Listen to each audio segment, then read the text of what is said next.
spent about half of the 2020s hosting a podcast called Delayed Replay, recapping and reviewing movies that came out on time in my universe but got delayed in that other universe.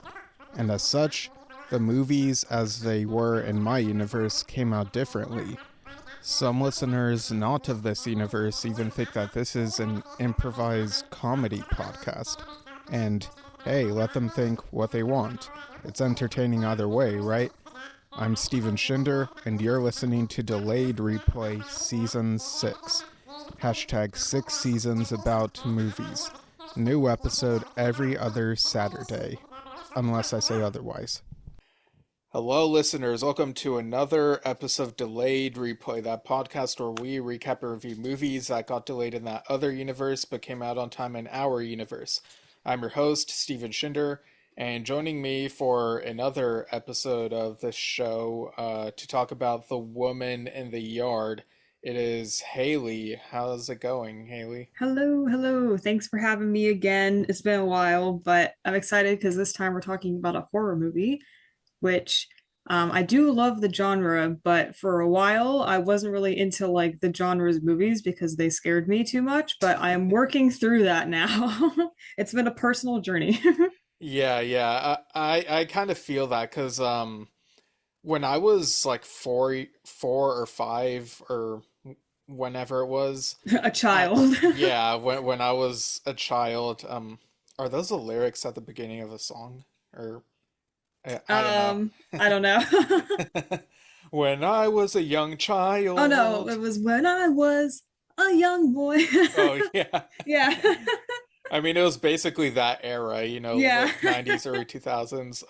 But yeah, whenever Scary Movie, the first Scary Movie hmm um was out on like home video, my brother rented it, and it was playing in the living room, and I didn't realize at the time that it's supposed to be like a funny movie because hmm it's very much a parody of horror movies. But anyway, there's that scene where they parody Blair Witch Project with the like camera showing like the woman's nose or whatever, and they like hmm overdo it with like her nose running, and that part like made me throw up.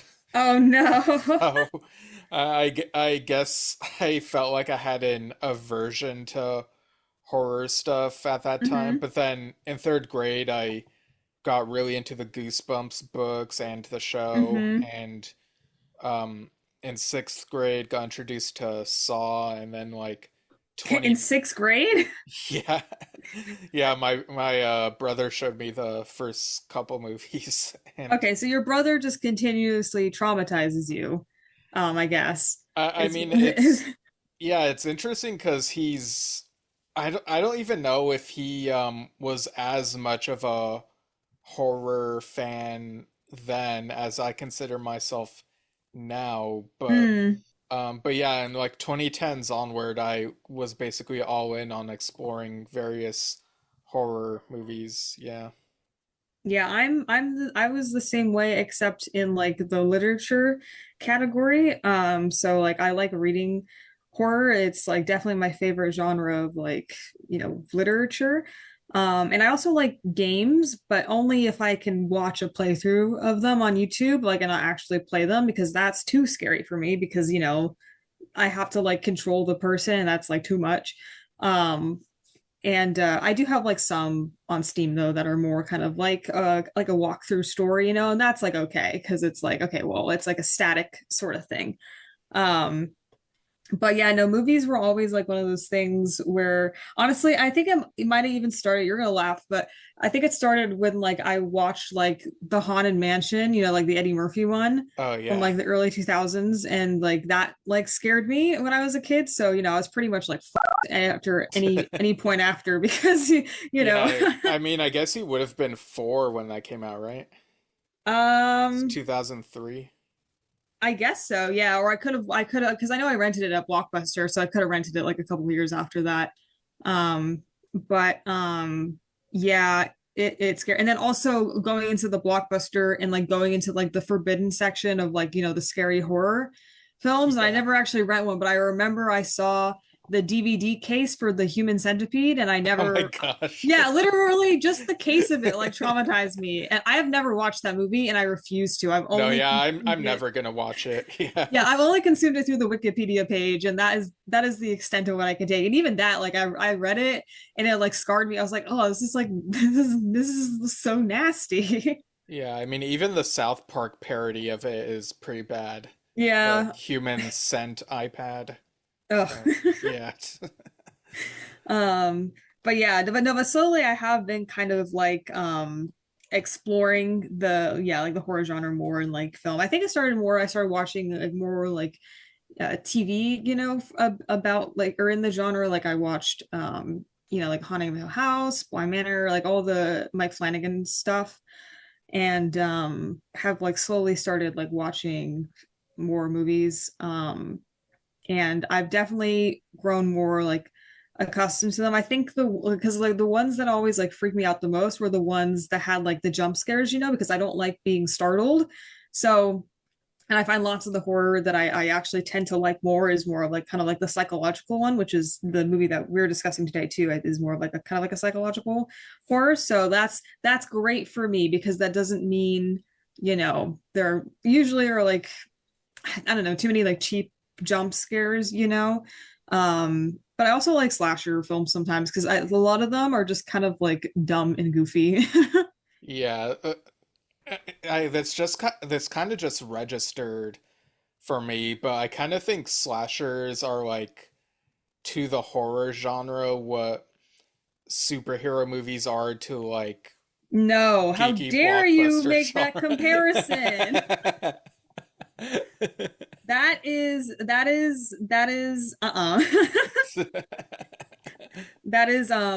is blasphemy, honestly. How dare you stoop down to that level? But even though I disagree with you, I do see what you're saying. No, yeah, like you got these characters who wear masks, and it's like, oh, who is this person type thing. Who's their secret identity? Yeah. Yeah. No, I get it. Like, slasher films tend to have kind of like the tropey characters and the formulaic, like, oh, the final girl and blah blah. So in that sense, I do understand. But I would not put slasher films because they're actually enjoyable. So in my humble opinion. Okay. Yeah, let it be known that Hayley would rather watch Friday the 13th Part 8 Jason Takes Manhattan than Okay, The whoa, Dark whoa, Knight. whoa. Okay, well, Yeah, I was also wondering, like, do you think Scooby-Doo might have also sort of primed you for more horrific oh, horror things? yeah, that's a good point. Because, yeah, I have been watching Scooby-Doo since I was a wee child, and my parents tell me I've been watching Scooby-Doo since I was like 3. So, yeah, honestly, probably because when I was a kid, like, yeah, I watched Scooby-Doo like religiously, and to this day, I still find a lot of comfort in it too. And, it was definitely more like lighthearted, like, scary stuff, right? Like the ghosts. Ooh. I will say that Scooby-Doo on Zombie Island definitely traumatized me when I was 8 years old. No, yeah, Um, they amp up the scares with that one. but it's also one of my favorite movies as an adult. Um, and even though it is, I objectively think it's like the best Scooby-Doo movie in terms of like animation. Um, but but my favorite is still Witch's Ghost because the Hex Girls get introduced in that movie, and I love the Hex Girls. So Heck yeah. And hey, James Gunn has come kind of full circle, having written the first two live action Scooby-Doo movies and now with his new Superman movie, it's like you got a dog in there with Crypto. oh yeah. He's come full circle in the sense that there is a dog in the universe that the movie universe that he's working on. Yeah, it's so innovative. It's never been done in Never anything been else done before. before. I've never seen it before. Whoa. But yeah, no, that's a good point, honestly, because like, yeah, when I was a kid, like, yeah, obviously I watched a lot of Scooby-Doo, and I'm sure, of course, now that you've asked me questions, I can't think of anything, but I do know that like I remember I might have told you this story before. I don't know if I've shared it on here, But once when I was like a kid, I think I was like in like second grade or something like that. So I was like pretty young. And it was like Halloween time, and Halloween's like my favorite holiday, best holiday ever. And in the library at school, they would like for each holiday they would put out like, like holiday specific books, right? So you could like it's like they could change up the decor in the library, make it seasonal, blah blah blah, whatever. And I remember like I had like walked past like the windows of the library one day, and there was like this little book of this cute little like mouse like sitting on a pumpkin. And I was like, oh, I should like check that out. 8-year-old me's like, oh, that looks like a cute book about a cute little mouse, blah blah blah, whatever. And but I didn't know, I don't know why I didn't like specifically ask for that. I didn't like point to it and be like, I want that one. I just asked the librarian. I was like, do you have any like, and I didn't say scary. I think I just said, do you have any Halloween books? And she gave me it wasn't scary stories to tell in the dark. It was something else. And I can't remember the name of it. Maybe it'll come to me later. But it was an anthology, kind of like kid horror book essentially. And sweet naive old me, or little me, thought like, oh, okay, this is like a Halloween book like the mouse one in the window. And I went home, and I remember sitting in my brother's Spider-Man chair and reading it. And it had one of the stories in it was like, I'm sure the kind of the folk tale of the woman with the green ribbon around her neck, right? And then she like marries a guy, and he's like, she never takes off the ribbon. He's like, oh, like, how come, you've never done this before, blah blah blah. And she's like, okay, like she's like getting sick or whatever. She's like, oh, I'll finally show you. And she like, takes off the ribbon, or like head falls off. And I was traumatized. And I was like, oh my God, what the I was like, what the and there was another story in that book about this guy with like scary teeth or something. I don't know. But I read it, and I was like, I was like, little me was like, what the this is not what I wanted. I wanted a cute book with a little mouse. No, that feels very much like I'm pretty sure I told you this story recently, how like me and my brother sat down to watch Tusk like five Oh or yeah. 6 years ago, and he thought it was just gonna be about this podcaster interviewing someone, and he was real into it until like midway through it turned out it was a horror movie. And like I went in knowing it was a horror movie. It's like a horror comedy. Like it was made basically like as a joke, like based on Kevin Smith and his friends like coming up with a joke premise on their podcast, and I thought it was funny in that sense. Mm-hmm. But yeah, they lied to you. Yeah. Oh, also, I looked it up. I found it. So it was called In a Dark, Dark Room and Other Scary Stories. Okay. And it says it's I can read a reading too with help. So it was definitely meant for children, but yeah, that's not what I wanted when I was a kid. I was like, this is not what I signed up for. But anyways, yeah, I think like the intro, like obviously my obsession with Scooby-Doo, and then I think the accidental stumblings into like the horror genre, when I was a kid, and like the very like tame uh things, I think has led me as an adult, like into like appreciating the horror genre and really like liking it, because just because I have accidentally cemented it in my brain when I was a child, and I was like, so yeah, I don't know, it's fun. Yeah. So, do you know why I chose this movie to talk about like for this time of year? Or I guess whenever this episode is coming out?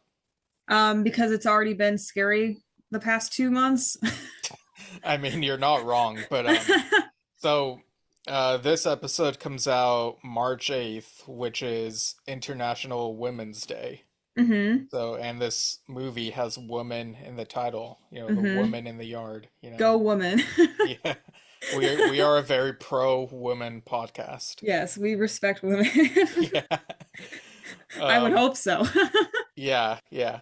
Yeah, that title, it kind of feels like, that's kind of a trope in horror movie titles. Like you get these titles like The Lady in the Water, The Woman in Black, Yeah. The Woman in the Window, to the point where there was even a show on Netflix called The Woman in the House Across the Street from the Girl in the Window. Yeah. I never watched that one, but I did hear about it and I heard people Yeah. like kind of memeing on it a little bit. Yeah, I thought it was kind of funny. But I think I remember hearing someone say that like he didn't realize that it was going in that it would be a comedy, and it's like with a title like that, how can you not know, you know? Yeah. It's kind of like Scary Movie, right? You know, where it's got like that you're like, okay, well obviously this is not like a serious movie. Yeah, well, I think Scary Movie, like, yeah, once you watch the first scene or whatever and you get the tone of it, then yeah, but the movie in itself, the movie title in itself, like if you looked at the title in isolation without like any poster or whatever, like Hmm. I guess you could kind of get away with not knowing that's full on horror, where but like in my case it was like I stumbled in on like a scene I guess and didn't know what was Hmm. happening, so I don't know. But yeah, in our universe, this movie came out about the same weekend as Companion. They were kind of going toe to Hmm. toe, and then Blumhouse released this and then released Mothrigan 2.0 the week after, so it's kind of a crazy release schedule. I kind of don't know what they were thinking.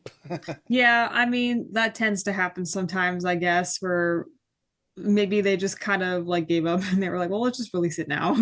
Yeah. Otherwise, it's like one of those things you're like, well, if I don't do it now, I'll never do it.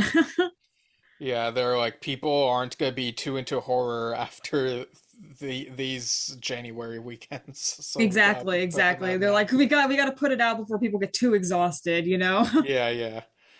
Um, so this one was directed by, I don't know if I'm pronouncing his name correctly, Jean Colette Serra. He is a Spanish American filmmaker. Mm. Um, he did House of Wax, the 2005 version. Uh, Oh, okay. you've seen that one? No, I've heard of it. Oh, okay. I think I read a Wikipedia article about it. Because that's how I consumed horror movies before I started like actually kind of watching them. I'd be like, oh, I'm so curious about this, and I'd read it, No, because reading is yeah, fun. I have another friend who can only read the Wikipedia articles and not watch the horror movies. Shout out to you, other friend. Yeah, Same hat. yeah. He's also done other stuff like Orphan, The Shallows, Jungle Cruise, which was not a horror movie, Yeah. Black Adam, which, is a DC movie, and those were, Mhm. I think those were fine in our universe, but Also, not so fine in that other universe where they were quick delayed. quick question though. So the Jungle Cruise, was that like the one with Dwayne Johnson with like the Disney? It was like based off the Disney Y ride. yeah, it was based on the Okay. ride, and it starred Rock the Dwayne Johnson. Yeah, I forgot that was a yeah, that was a thing. Yeah, did an episode on that one a few years back. Mm, we probably missed that one. Oops. Yeah, much like some people missed the movie. Yeah. This one focuses on this family. We got the mom, whose name is Ramona, and I forget what the dad's name is, but they have two kids named Derek and B. And they move into this house in the countryside. And, what do you think of this setup here? Like this opening for the movie?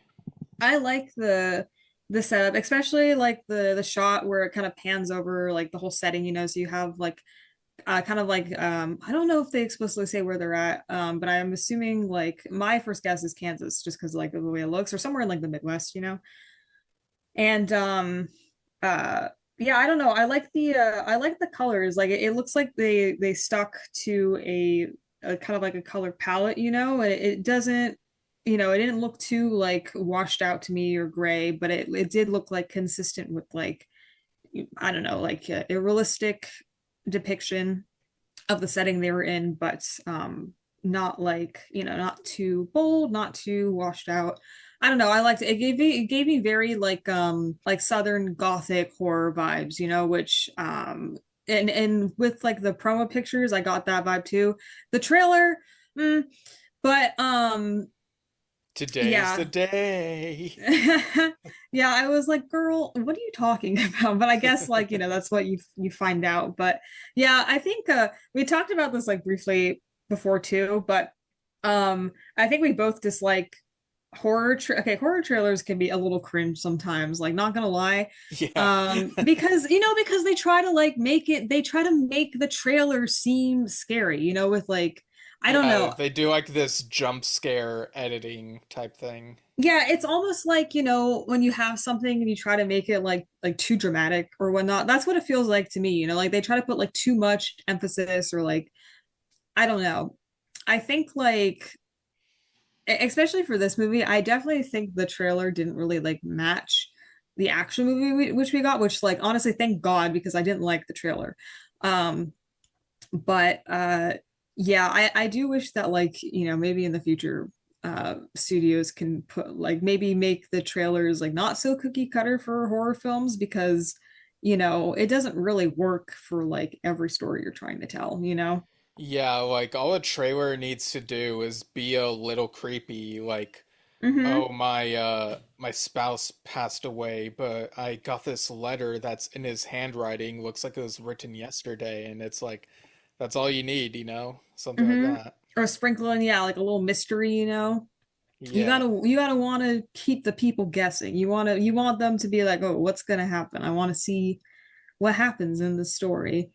But yeah, but no, Yeah. I like the choice of the setting. What about you? Yeah, I like this choice as well. I know it's like a bit of a cliche, like having a horror movie deal with moving into a new house, Mm-hmm. but something I think that was a bit refreshing is how, yeah, I feel like some horror movies begin with like a prologue thing that Mm. shows something that happened way before, or it'll show like the first kill or something. And I kind of like that it just jumps right in with like the family moving in so that we start at a place of stability on the surface and it gradually eases us into the creep factor. Mm-hmm. I also think it helps add to that kind of like because I think they were attempting to go for like a gothic tone, and I definitely think that they did succeed in that because and a lot of like because I read like a lot of the horror I read is gothic, and typically a lot of gothic horror centers around like haunted houses as well.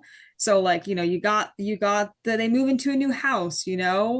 That's kind of the like setup there. But then yeah, like in those like types of stories, it's kind of like a slow burn, kind of a slow build. And you don't really start off with like a punch, you kind of start off with like, okay, everything seems fine. And then you kind of gradually add in things that unsettle you. And you're like, that's a little uncanny. Something's not quite right.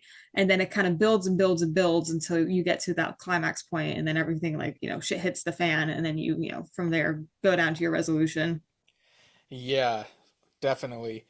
So we do get like kind of a normal day of the family sort of um easing into the new house, and I think the dad's name was Robert, I just remembered. I But think you're right. Yeah, I yeah. forgot because obviously he's dead. So Yeah, spoilers. I yeah, mean, we're spoilers. we're You we're, you we're learn in like recapping, so I guess we expect that y'all may okay, have it's seen. literally in the plot synopsis, so you can't be mad at me for spoilers. Right, yeah.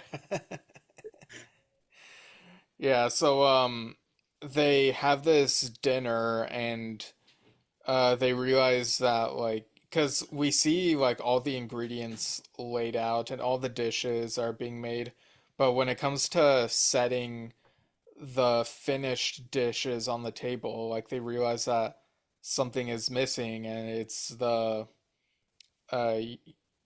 the The green beans. yeah, the green beans are missing, and the kids are like, "Yay, no vegetables!" But then they're like, "Wait, hold up! The green beans were right here. Where'd they go?" And so, what'd you think of this little mystery here? It definitely was. I thought it was an interesting choice. I'm like, yeah, I wonder like what if that's just kind of like one of those things to make it seem like, oh, like something's kind of weird here, or if like, if there is like that ghost haunting them, or if there is one, like, oh, do they just not like green beans too? I don't, I mean, if green beans disappeared on my table, I would probably be thankful too, honestly. Um, they're too, I don't like them. They squeak against your teeth and it's like weird. But I do think it was kind of like one of those things where I don't know, the way they like shot it, it was kind of like one of those things where it's very small, right? So you don't really notice it until like someone points it out. And I like how they kind of brush it off, because I think one of the kids, I think it was Derek, like he gets up and like looks, he goes back to the kitchen to like look for them, and they're like still on like the countertop as if they haven't been like moved. So he like brings them back, and it's kind of like the early, I think a lot of gothic horror also has like maybe some signs of gaslighting, where it's like, because it's like you're in a haunted place, and you maybe you move something somewhere, and then if you find out that it's actually somewhere else, or you like close a window but then you turn around and the window is still open. So it's kind of like one of those things where it starts to kind of set the sow the seeds of interesting developments. Yeah, and even though the green beans are found there, we do get this sort of enigmatic shot for a moment where it's like it's zoomed in on a piece of one green bean that's like stuck between and across someone's teeth, and like zooms out, like it's super zoomed in on the teeth and zooms out so that you see like a full grin of teeth, and then it fades to black before we can see like what exactly that is. Mm-hmm. Yeah, not creepy at all. Yeah, and the music does a pretty nice job here. Mm-hmm. Um, we get a bit of those like I don't know if they're like violin strings or some other string instrument, but I think it really fits with the overall vibe of the movie. Mm-hmm. Yeah, I think the score really also helped kind of like sell the tone. Especially with like in the beginning, like because there are like besides the green beans, there are definitely like, some other small things that kind of you're like, that's not quite right, like of course you have like something that goes on with like the radio, where it kind of like it acts a little weird, changes stations in between or gets staticky. And whenever like something small but strange like that happens, the score in the background and the violin specifically kind of get that more of like a shrill um pitch, and but it's very very subtle at first. Obviously I think later on in the movie it gets like more intense, because like as the intensity of things are happening, like the score reflects that. But like definitely in the beginning it's like all these small things, but and the music reflects that as well, where it's like just very subtle in the way that you're like something is like not right here. And in the music it's also kind of like you have like some notes that are just kind of off key and just a little bit like unsettling and uncanny when you listen to it. Yeah, and you brought up the radio and what was going on there. I kind of like that, Robert was trying to listen to something on the radio, and because it was on the fritz or whatever, he decided to just listen to music on his phone. So he like puts in his earbuds and opens like Apple Music or whatever it was, and or maybe it was YouTube. I'm not quite sure, but he puts on like the song he wants to listen to, and Mm-hmm. then we get like this really loud ad, which was kind of a jump scare for me, but kind of different from the generic jump scares. What did you think of this moment? I think the true horror were the ads we made along the way. Yeah, um I definitely thought it was a little odd. I don't really know if it was supposed to be like commentary on anything in particular, like I don't know if it's like, oh yeah, all these like damn ads everywhere, or if it yeah, was they're like, always super loud compared to like yeah, what you're or if it's watching or just, listening to. yeah, or if it's just like, I don't know, like a lazy way to put in a sponsor or something. I'm not really sure, but um it definitely did, like, it definitely kind of startled me, because obviously it's like if you have like a more subdued scene and then something suddenly like a loud noise um interrupts that, it kind of like, jolts you from that. So yeah, I thought it was a little bit of like a cheap way to The do it, but you know, ad was for some 40th anniversary screening of that in a mid 80s fantasy movie Legend, and it's like, what a weird ad to throw into this movie. Like, what a weird little shout out. like yeah, I'm like, does this mean is this like a foreshadowing that your next movie project or something, or Yeah, is Tim Curry gonna appear as the devil again or something? yeah. Is his new movie gonna have the woman in the yard too? Is it gonna be like the cinematic universe? We'll have the woman in the yard, and then we'll have the woman in the front yard and the woman in the backyard as, Yeah, as the, the the woman the in the side yard. yeah, side yard. But that's a good question. Like, I don't know what their intention was, if it was just a lazy thing or if they had something to say about it. It's kind of tough to tell with this movie because of how seriously it's trying to take a lot of the stuff, you know? Hmm. Yeah, it's a little, that was definitely a little bit of like a tone shock, I guess. I was like, this shouldn't be in here. Or at least not at the way it was done. I don't know. It was just kind of bizarre, but oh well. I'm not the director of the movie. Yeah, and overnight, the kids, I guess, have this same dream where they hear like whispering about uh the lady or the woman in the yard, and the whispers are like no one knows where she came from and stuff like that. So kind of being vague about what she's all about before we get like a proper look at her in the morning. Hmm. Yeah, Yeah. I like the shot of them like seeing her for the first time too. Um, I will say I really really liked the costuming of the woman in the yard with the especially like kind of like the morning veil and everything like that. Um, because I don't know, it just I like ghost stories, and just kind of stuff like that. So it felt very like, I was like, ooh, this like definitely feels like a ghost or something, like a haunting or something like that. And that really that made me happy. Did you have any reaction when you saw her for the first time? So it reminded me of I mean, even just the title kind of reminds me of the recent Doctor Who episode, Mm, 73 Yards, which has to do with a woman who's like 73 yards away, and the whole episode is like trying to figure out who that is, and it's kind of creepy.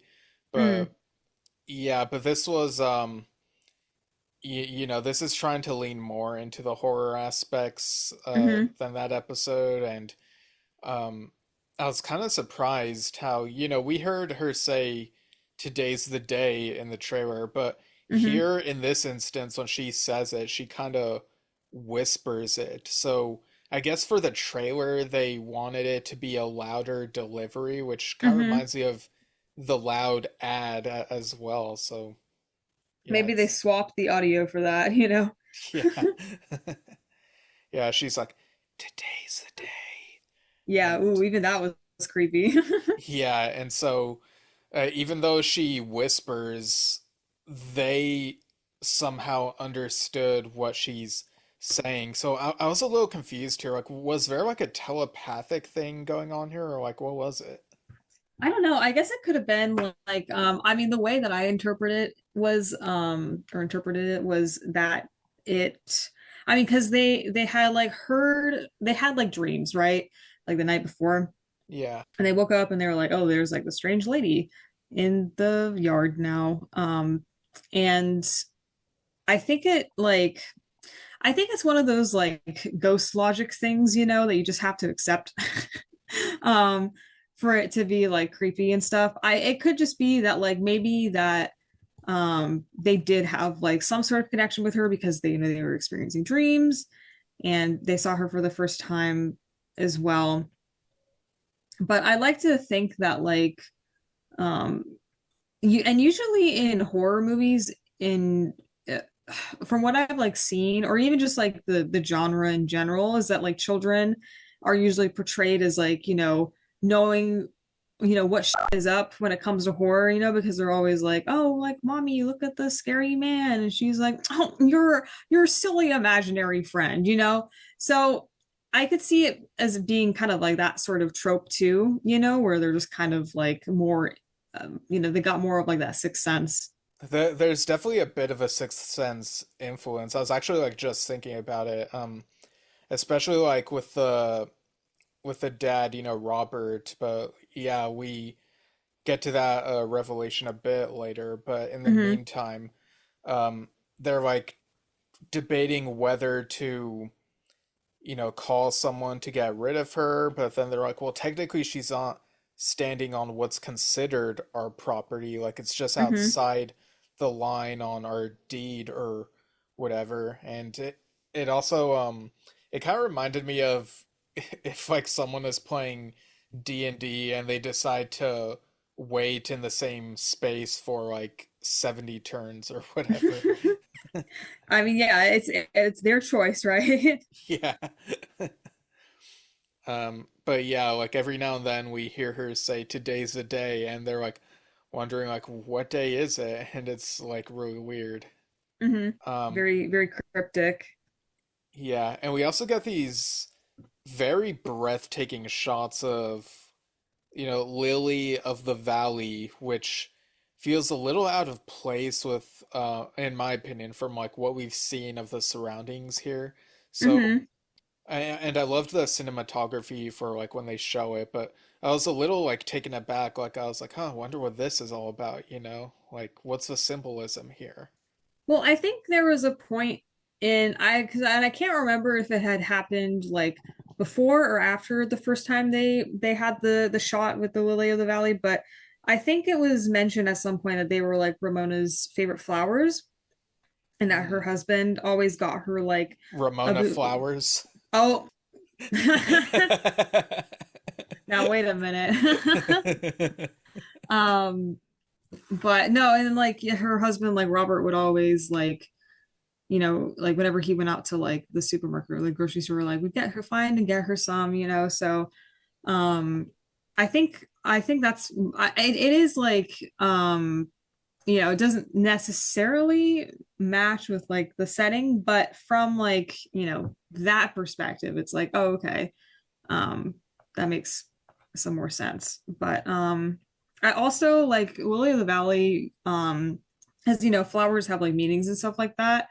And from what I've read before, like they usually symbolize like joy and like love, happiness, luck, blah blah blah. So I think it was maybe like made to represent like um the happiness that she had before the whole thing with Robert happened. Yeah, 'cause The what accident. yeah, like we find out that, Robert, he's looking at the woman in the yard at one point and he's like he realizes I've seen her before, and then he has that memory of when he's driving to the supermarket trying to get the flowers for Ramona because like I don't know if it was like a year prior or whatever, but their marriage was kind of on the rocks. So he's like, I gotta get the flowers for her, and then as it's like raining and stuff, but as he tries getting them, there's like a collision, and in this flashback, he looks like he comes out fine, and I guess like the family thinks he's fine as well, but in reality, he's a ghost and has just been still with the family, and I guess is now that they're in this house, I guess the rules are that he can only remain in this house and the vicinity of it and not like go beyond it. So A true haunting. yeah, what'd you think of that reveal there? I think it like worked with the story, It was definitely kind of one of those things where you have the reveal right, and then you can kind of go back when you like rewatch the movie at some point, you go back and you're like, you kind of catch things, and you're like, oh, okay, that makes sense then, you know? Um, I can't say I was like surprised necessarily, but then again, like, um, maybe I've just had too much exposure to the at least like the literature kind of version of these types of stories. But what did you think? Yeah, it's not something I would have really guessed, but thinking back, I guess we never see him like physically driving the car. Like it's always like he's sitting in the front passenger seat while Ramona is driving. Mm-hmm. And I guess that's supposed to like I don't know if that's something that is supposed to cue the viewer on like, oh, guess what the reveal is later, or if it's like a detail that you realize is connected to the reveal later after the first time you Mm-hmm. watch it, you know?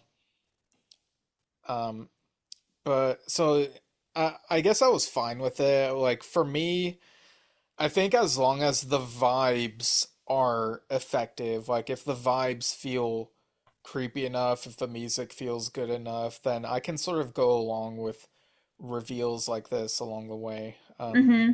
Yeah. I will say the one thing I did definitely like about it is like they didn't ham it up like too much, you know. It was kind of like um it was kind of like a slow acceptance, you know. It wasn't like, you know, they didn't play it out to be a whole thing where like, oh my God, everyone's like freaking out and everything. It was more of like an emotional scene, you know, where it was more like somber and just kind of sad in general, and maybe even bittersweet, but it wasn't like this whole big like, oh my God, you're like, you know, I don't know, like a demon or something. You know, like they didn't play it up like it was like a horrifying reveal. It was more of like a horrifying in terms of like a sadness. Yeah, and they do have kind of a sit down conversation where it's like where he says to Ramona and the kids like what if you all end up wanting to move somewhere else and I'm just left here all alone with nobody except for the woman in the yard. Mm-hmm. And like Ramona tries to make him feel better and it's like, you know, she'll stay at the house, but it feels like there's an uncertainty of like whether she'll always live there or if it's too unsettling knowing that the woman in the yard is outside and like always watching. Mm-hmm. And I guess that's pretty much like what she ends up meaning with today's the day is that it's the anniversary of when he like died in that collision and so now that the anniversary has come and he's in this new house like that's what's going on there. um Mm-hmm. there was a little bit of a red herring when they realized, oh shoot, there's a parking ticket that needs to be paid today. That's probably what she means, but it turns out that that's not the case after all. Yeah, when you don't pay your parking tickets, this is what happens. You get sent a woman in a mourning veil, and she just watches your house until you pay your bill. Yeah. Honestly, though, okay, can you imagine? That would be kind of a funny, like, you can make a great parody horror film out of that, I feel like, you know? No, yeah, the woman in the yard next to the rock on top of the grasshopper or something. I was gonna say the woman in black next to the HR block or something like that, but Yeah. that works too. Yeah. Also I think she's always standing like within a like her surrounding like the space that she occupies I think has like a diameter of 3 feet, which is what's considered a yard in measurement. Oh, really? I didn't know that. Yeah. But then, okay, well, then that begs the question, specifically for like outside, or could you have a yard inside, you know? There is that one moment where you kind of see her levitating and she has like the dirt underneath her move with her. So I guess as long as she has that specific piece of ground under her, she's able to like move around and stuff. Mm-hmm. Yeah, she takes the yard wherever she goes. Yeah. her special dirt. Yeah. But yeah, what'd you think of how things turn out like after that point? Like after they've had this like revelation and this sit down type thing. I mean, I don't know because at that point it's kind of like I feel like the the point of like the woman in the yard is like for the family to like, accept Robert's death. And it seems like when they have that conversation, yeah, there is like some uncertainty, but like Ramona does kind of, agree and is like, oh yeah, I'll like stay here. And the woman in the yard, because we see that one scene where she starts kind of, yeah, levitating and you see like the blood on her hands and whatnot. She gets like angry about it. So it almost feels in a way that she's kind of like a grim reaper in that sense, where she wants to kind of collect the souls. And I feel like it's a little nebulous, but I kind of think that's or at least that's what I thought, how I took it, where it was kind of like Ramona was not giving Robert up, and the lady in or the woman in the yard didn't like that. So she was like, "Well, God, take matters in my own hands," and actually attempts to like enter the house. Yeah, like some of it is nebulous. Like I was wondering, like, did she appear because Robert was gonna die in a collision like a year prior, or did she appear like does she like exclusively appear before those who are like neglectful to their loved ones and then cause their deaths and watch them suffer type thing. Like they do leave Mm-hmm. some questions for us to sort of dwell upon, I Mm-hmm. guess. Which I guess is like good for like a ghost story, like because it's like you don't want everything answered, but then also at the same time, it's like you do want to know like what's going on. So it's kind of like a line to toe sort of thing, I guess. But Yeah. And so when night has fallen again, I think they do a pretty good job of keeping it very creepy and eerie. Like you see the woman moving around in the yard, but thankfully the lighting isn't too terrible where like you can't see a thing, you know? mhm. Yeah, it was like night artfully done, because yeah, sometimes it's like, oh, it's night, so let's make everything pitch black, and I'm like, I can't see. Yeah. Like Yeah. physically, like I have to turn off all my lights to see it, that always annoys me. I guess when you're in the theater, excuse me, it's not like as bad, but yeah, if you like rent it at home, it's like, okay, well, I don't have access to just like pitch darkness. So but yeah, no, I liked it a lot. And the way that they showed her moving around too was like, when the family was like looking in like different windows just to see, and she would like appear there and then they'd look away and she's gone. They would like see her on like the far end of another window. They'd run over to that window to see, and then as soon as they get there, you there was like I know there was one particular shot where they would like the first time they did it, they got up to like the window where she was like now going, and it kind of the camera kind of like zoomed in. She kind of like smiled in like a creepy way, and then she like um just yeah moved to the other side, and it kind of like went back and forth. And I think actually it showed her getting, from what I remember, it showed her like she moved around, and also like every time she moved she got like a little closer to the house, which I thought was very creepy, honestly. Yeah, and again, whenever she appears in the windows, I like that she never, it's never a jump scare moment. It's more like, Mm-hmm. oh, shoot, she's there, like right, a decent closeness from the window, and that in itself feels very creepy the way that they do it.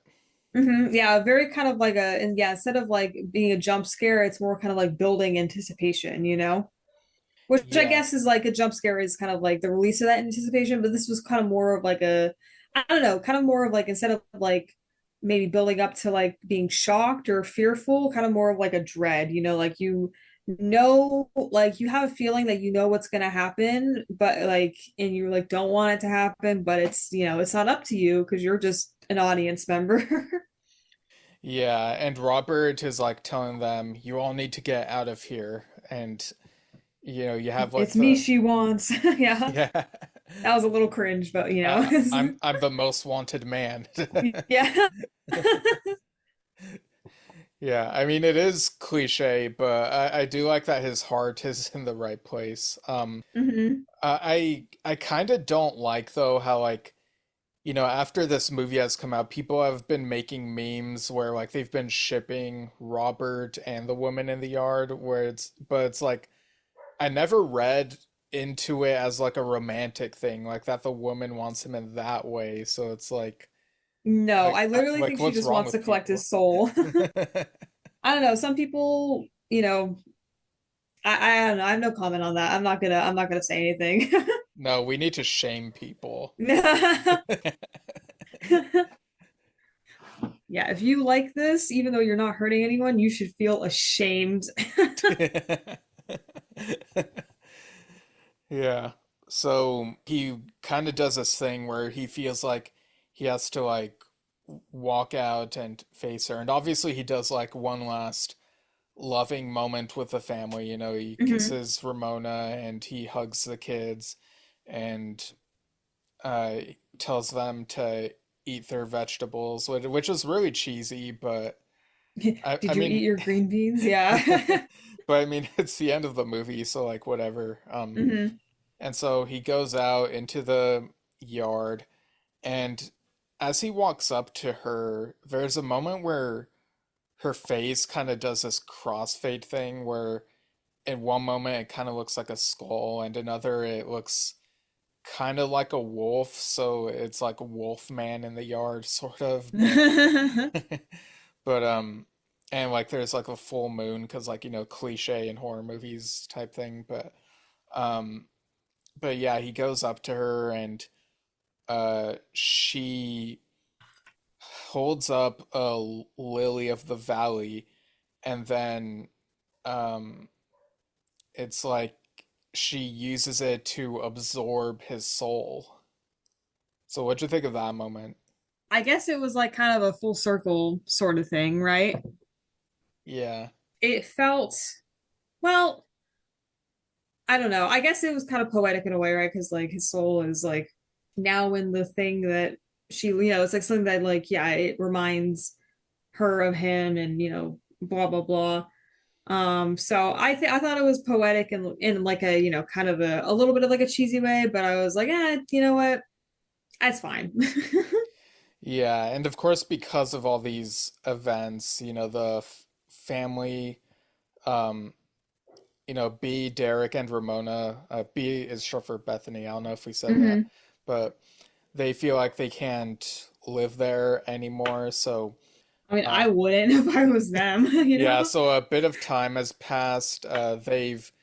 We kind of get this shot, like this overhead shot of like them driving away to like somewhere else, and then we sort of cut to daytime. It's a different day, and I guess Hmm. they've sent these movers to go collect their things because, I mean, they'd be in a hurry. I would just want to get out of there. Hmm.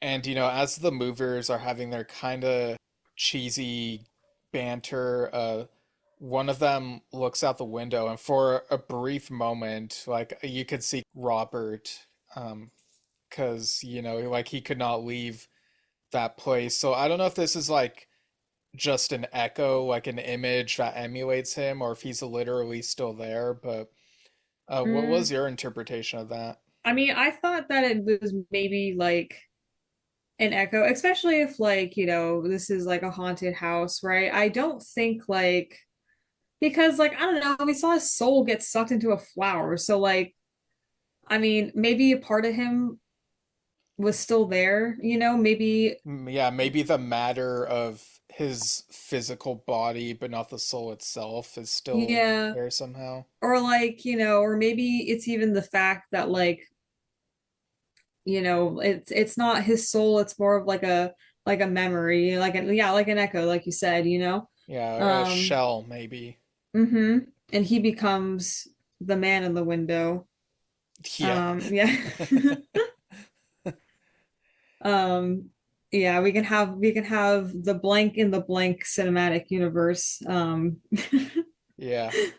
I also forgot to mention that earlier in the movie, because Robert is a painter of sorts, and so like one of his paintings had like a picture of the woman's face or what he imagined her face looked like. So during the end credits, we get like paintings of the cast members and the scenery and stuff. Hmm. Yeah, that was cool. I really like it when they do like little things like that in the credits, and they personalize it to the film. I don't know. It just adds like, yeah, obviously, not everyone like sits and watch like the credits and whatnot, but I think it just adds a little bit more character, a little bit more personalization to it. Yeah, I agree. It makes the because even as a kid, whenever movies ended, like I'd watch something on VHS, the movie ends and then the credits come up. It's like Hmm. the darkness with letters hovering above it, it's too scary, turn it off. Yeah. The what was the or like the one really loud, like it was it like THX or something like that. Oh yeah. God, that scared me as a kid. I hated it. It was so loud, and every time I heard it, I got like overwhelmed, and I was like, oh, I dislike this very much. Yeah, didn't people also get scared from the like coming soon to own on video and DVD or something Well, because of to like be how loud that fair, was? that also kind of come, like it, yeah, coming soon, and it's like, whoa, okay, calm down. Yeah. Um, like It it's just like come that out of ad. nowhere. Yeah, like the ad from the movie earlier. It was just like very loud and abrupt and out of nowhere. And it was like, okay, thank you for scaring the shit out of me. Yeah. Yeah. So I guess we could go into final thoughts, score out of 10, and measurement for that score. I guess like let's see. Well, unit of measurements, I don't know, maybe like how many rubber ducks you think? Maybe like a 10 out of 10 rubber ducks sort of thing. Oh Why? yeah, because there was that scene where like Derek was throwing a rubber duck at his sister for some Hmm. reason. That was really Sibling weird. things. Yeah. People with siblings understand, you just throw things at your your sibling. Yeah. But okay, so yeah, if I'm rating it on a scale of rubber ducks, I'd probably say like maybe like a 6.5, maybe 6.7. I don't know. I mean, I like the idea of it a lot. But and some parts were executed very well, I thought, but like overall, it felt in some places it felt like a little messy. Um, so I wish they could have like leaned like I don't know. I mean I definitely think they leaned into that kind of like gothic um genre, but like maybe just like a little bit more in terms of like kind of the storyline in general. But yeah, I would say yeah, maybe like 6.5, 6.7, the rubber ducks, quack quack. What about you? Yeah, I think I'm in a similar area, but maybe like I think I'd like put this at 7 on the dot, 7 out of Mm. 10 yards. Um, Oh, yeah, yards would have been a good one. but 7 yards. right. Um, like it was definitely watchable. It had some vibes, but I think there are other things I would rate higher. Like this, it was enjoyable, but it's not one of those horror movies where I'm like, I know that I'll be itching to watch it again at some point, like Hmm. Nope or I Saw the TV Glow or some of Hmm. David Lynch's films. Or The Um, Thing, the oh yeah, 1982 version. the Thing 1982 is another good I one. just rewatched that recently. That's why it's on my mind. Yeah, like I think that one I'd given 8, and I've watched it multiple times over the years. Mm. Um, so yeah, and I don't even know what I would have wanted them to do better. It's kind of tough to imagine when like they've put together this new thing and it's like you're not sure what direction you would have preferred it to go in some instances.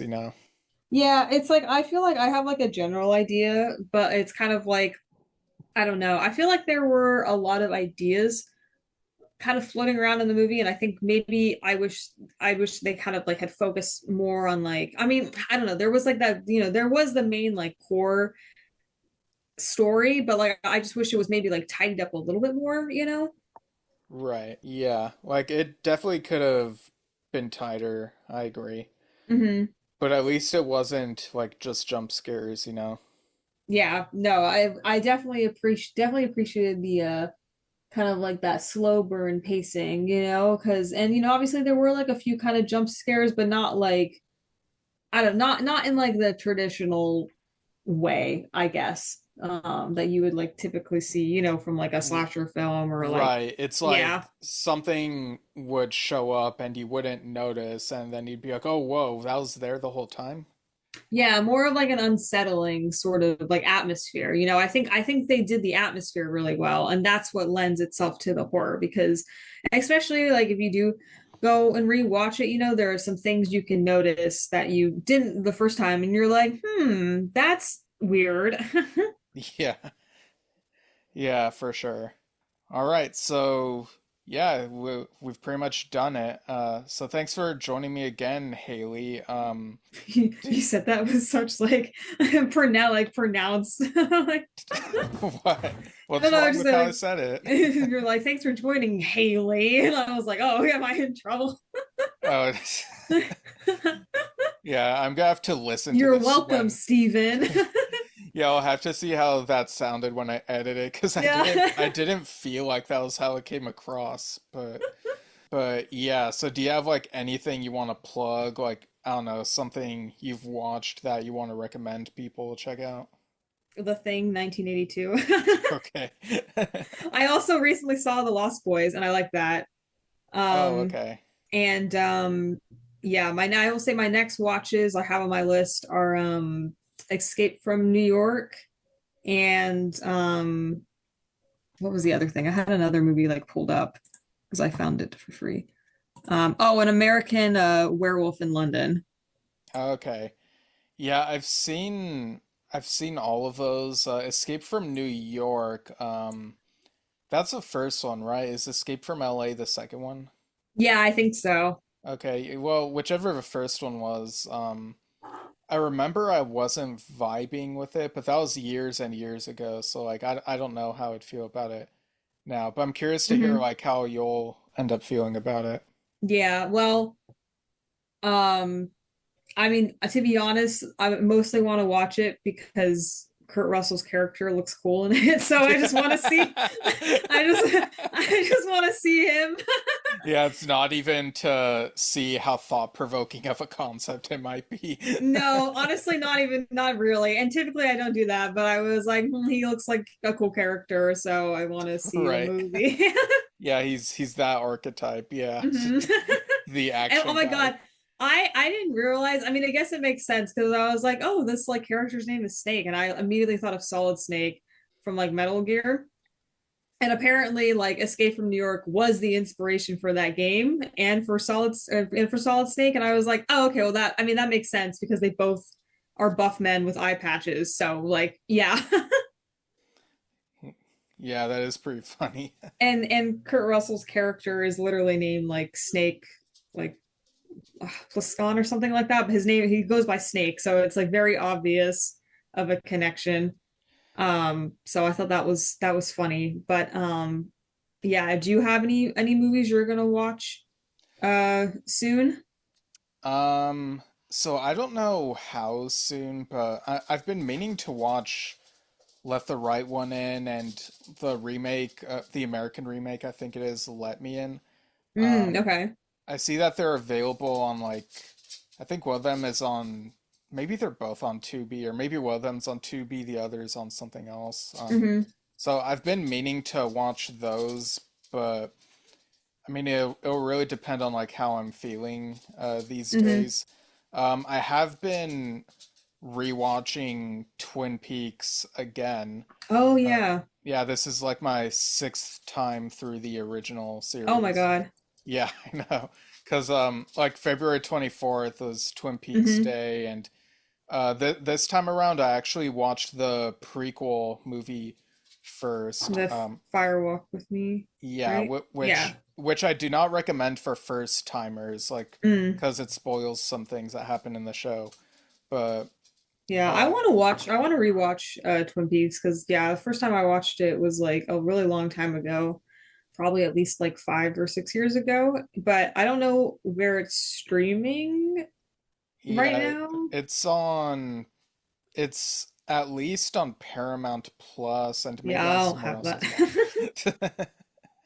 So Just buy the physical media. I know I have been expanding my physical media library because so I can own You things. want to annoy people by saying physical media is better.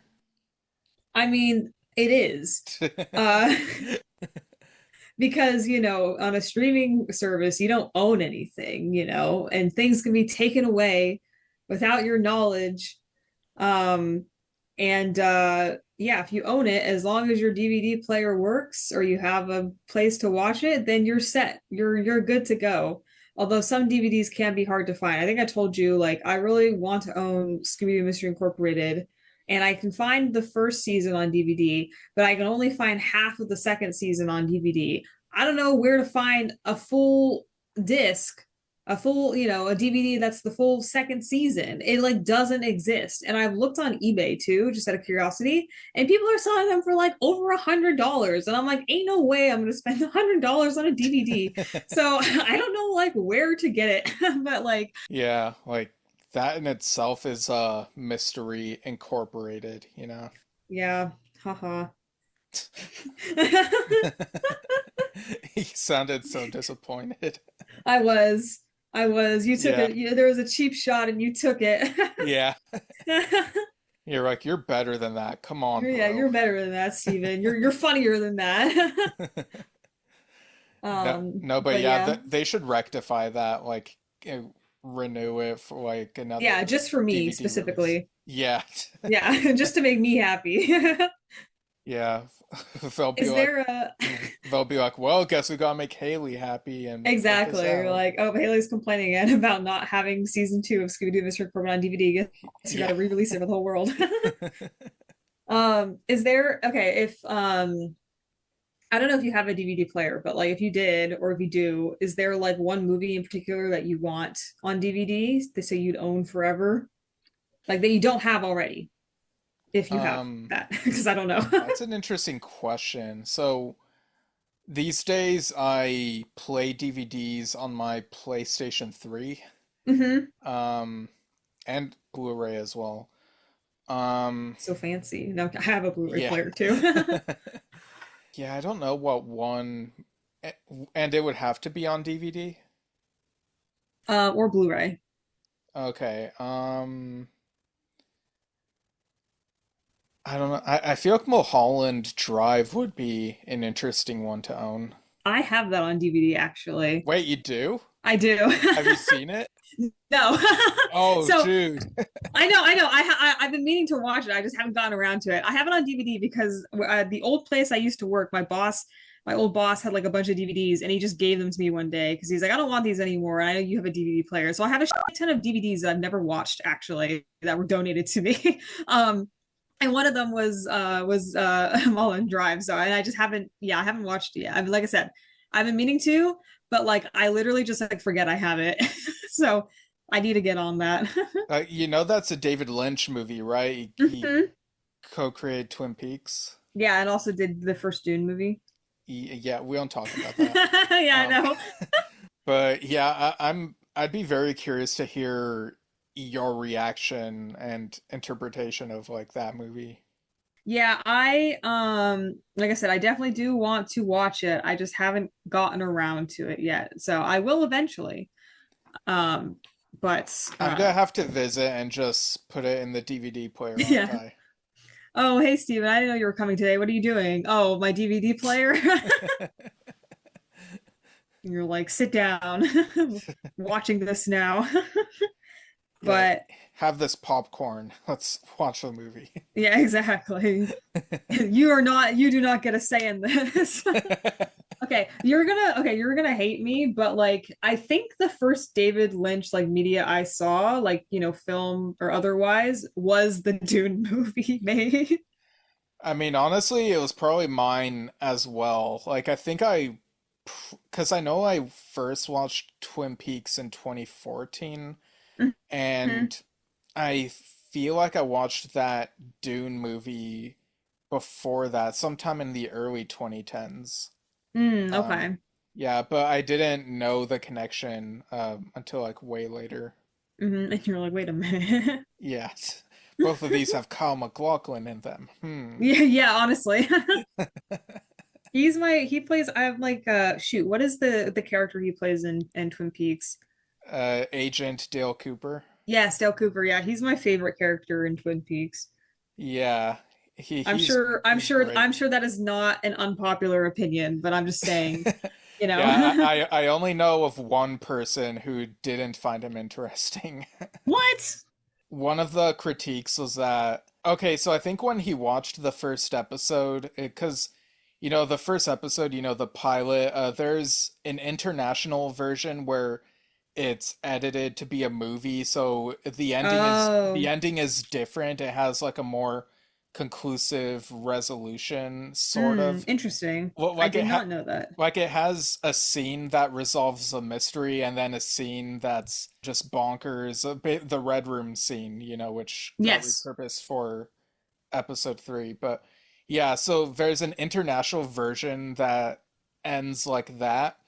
Whereas the normal version, it ends with a cliffhanger. The mystery hasn't been solved because it's not a case of the week type show, and you have to watch Mm-hmm. the rest of the show to see what happens next. So I think he saw it at a screening by a movie club, Mm-hmm. and I think because it was that first episode, the version that ends with nothing being resolved, I think because it was presented as like a quote unquote movie screening, I think that was a gripe with it. But if you watch it as a TV show, it's like lots of TV shows are like this where they're serialized, very don't end with everything being resolved. Old Doctor Who serials end on cliffhangers, and it's like, Mm-hmm. that was just how things are. So like, why is this different? Mm-hmm. Yeah, I guess I don't know, maybe your friend should try to rewatch it at some point.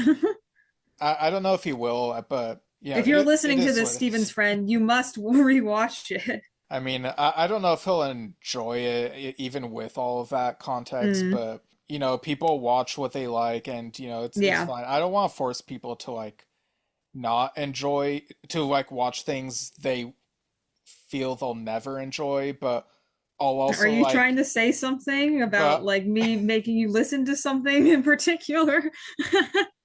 oh, Mitts. Yeah.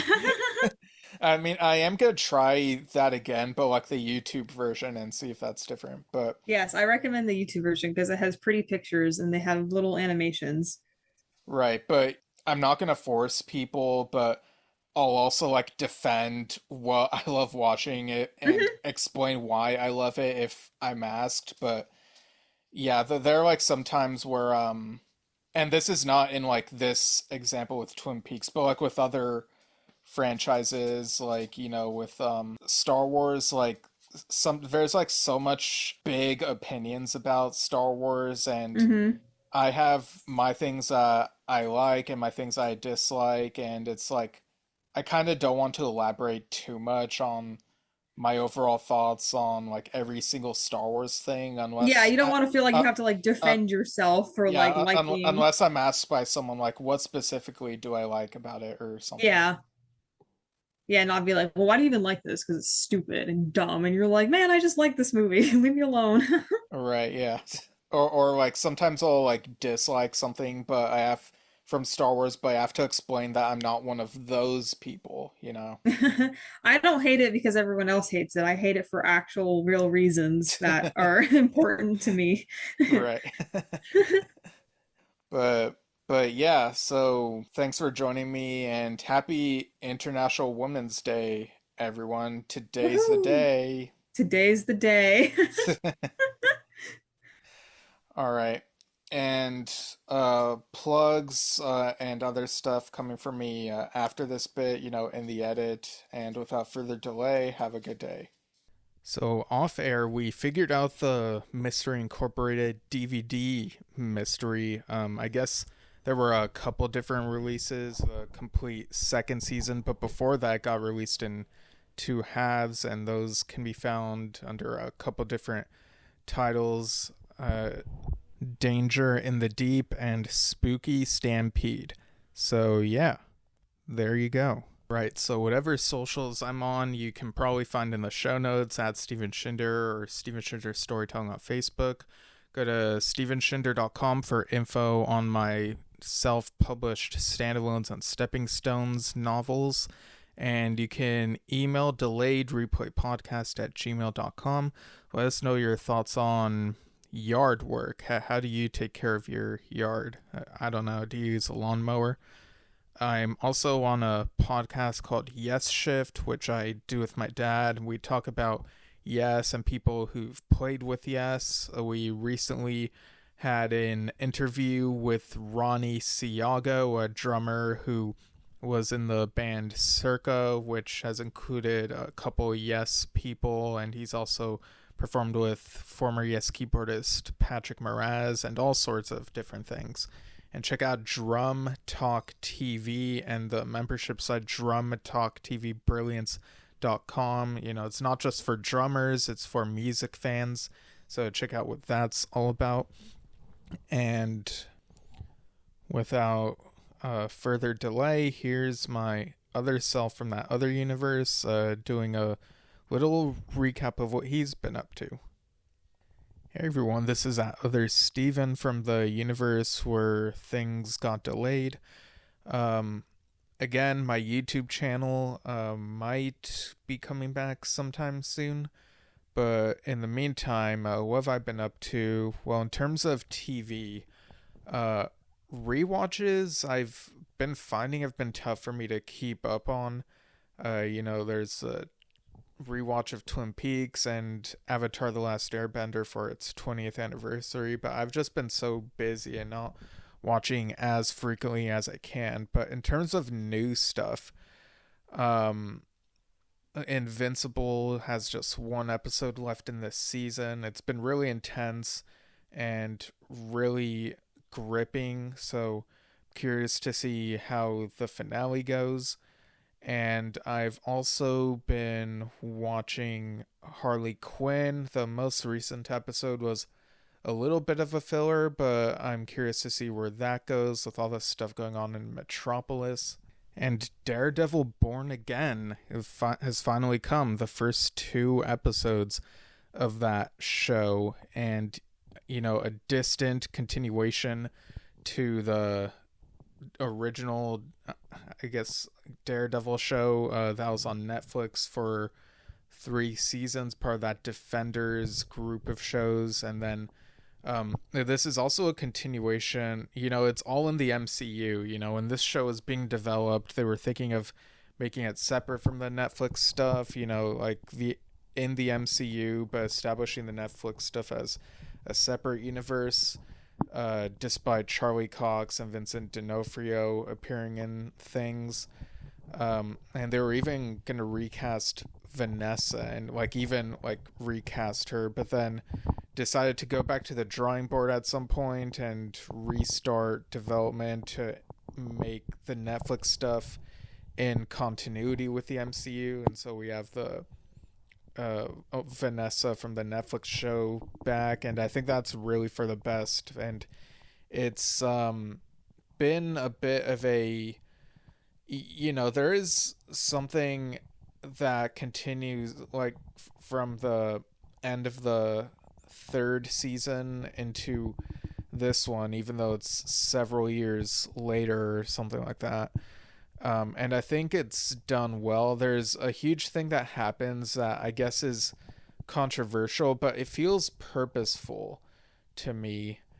And, it could have been worse the way that it happened. But overall, they've got the characters down. So far, it hasn't been quite as exciting as I remember the original 3 seasons being, but I still think this is the most I've been invested with a Marvel Disney Plus show since well, I was invested in Agatha all along, but I'd put this above that and maybe even above WandaVision just because there's a bit more of the history there.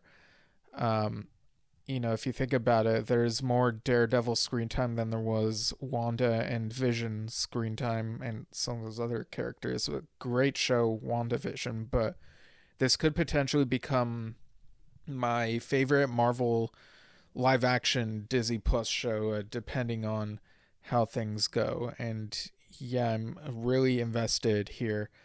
In terms of movies, I know that the Oscars happened recently, and I have like my own complicated feelings when it comes to award shows, but I did get curious about a couple of the things that were nominated. I ended up finally getting around to watching The Substance, kind of a body horror, social, political commentary film, I guess you could say, a commentary on Hollywood and how women are treated.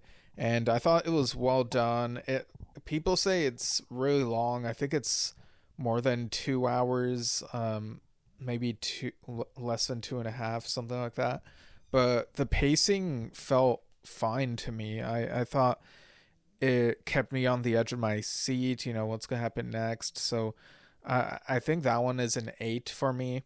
I suppose they could have dialed back on screen time of some things, but I thought it was a well done concept. Maybe there were homages to some other things, and yeah, like I know people might rank it higher, but I still thought it was good. And Flow, an animated film about a cat and some other animals. This was interesting because there were no talking animals, which was kind of what people were expecting from the first teaser for The Wild Robot, which I guess, Flo defeated in the Oscars or whatever. And yeah, I enjoyed the animation here and this whole structure of the narrative, the cat going on this journey on like a boat and stuff and trying not to drown and meeting some other animals. But I feel like it got to a point for me where I got like it felt kind of samey to me. Like things weren't feeling very different from like the early parts of the movie. It's like you kind of get what the overall vibe is, and then suddenly it doesn't feel so new anymore. Once the novelty of it kind of wears off. But I thought it was fine. Maybe give it a 7.5. And I know people really love The Conclave. I thought it had a very unique ending, but all the stuff leading up to that, like the pacing, it just kind of lost me. So I wasn't, it was kind of meh to me, but I know some people like really love that movie. I also did get around to watching Afraid and Subservience, which Greg mentioned on a previous episode, and both of those were garbage. So yeah, you can find any of my other reviews on Letterboxd. I also just watched Plankton the movie. It's a 3D animated SpongeBob movie, and Plankton is it's mainly about Plankton and his wife Karen the computer. They have marital problems, and so she ends up, she's obviously the genius of the two, but she gets rightfully upset at Plankton and then goes on a rampage. It was kind of weird that she's friends with the other, I guess the other main female characters of SpongeBob, Sandy, Pearl, and Mrs. Puff. Like, it just felt like kind of an odd group that would be friends. Like, I don't know. Like, it feels like they only hang out with each other because they're the female characters. Like, I don't really know that they would have much in common, realistically, but hey, I mean, you know, different groups of friends have different interests, I guess. And I thought it was interesting the way they utilized the group, but yeah, it got kind of repetitive at certain points in the movie, especially toward the end. It felt like there were a couple different places where it felt like it was gonna end. So I think I'd give this one like maybe a 6. Like, it's okay, maybe a little tiny bit above 6, but not like a whole number. I'm not really sure, but definitely better than the Sandy Cheeks movie. That one was terrible. But yeah, I guess that's basically it for now. And Delayed Replay will be back in 2 weeks. The next episode will be on Mickey 17, and that's an episode that I'll be co-hosting on. So thanks for tuning in. Without further delay, happy International Women's Day. Today's a day.